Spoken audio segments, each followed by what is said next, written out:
નમસ્કાર દર્શક મિત્રો, તહેલકા ન્યૂઝમાં હું મેઘા અગ્રવાલ આપનું હાર્દિક સ્વાગત કરું છું. આપ જોઈ રહ્યા છો તહેલકા ન્યૂઝ. પાંસરા નજીક ધૂળેટીના રંગમાં રંગાઈને કીમ નદીમાં નાહવા પડેલા 3 મિત્રો ડૂબી ગયા. ત્રણેયની લાશ મળી. ધૂળેટીનો તહેવાર માતમમાં ફેરવાયો.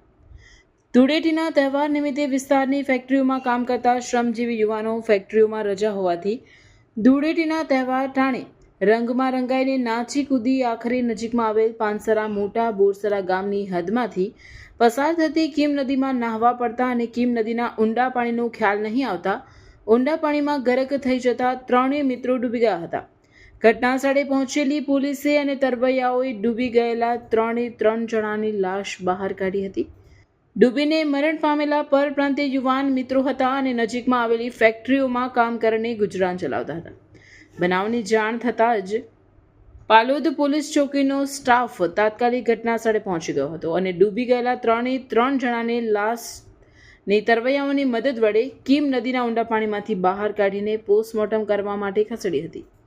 પોલીસ કાર્યવાહી ચાલુ છે.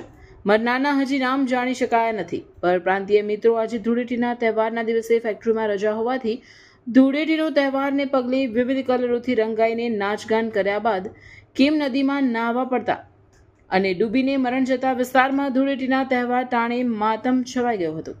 વધુ તપાસ પાલોદ પોલીસ ચોકીના જમાદાર અશોકભાઈ ચલાવી રહ્યા છે. રિપોર્ટર ઇબ્રાહિમ કાનુ,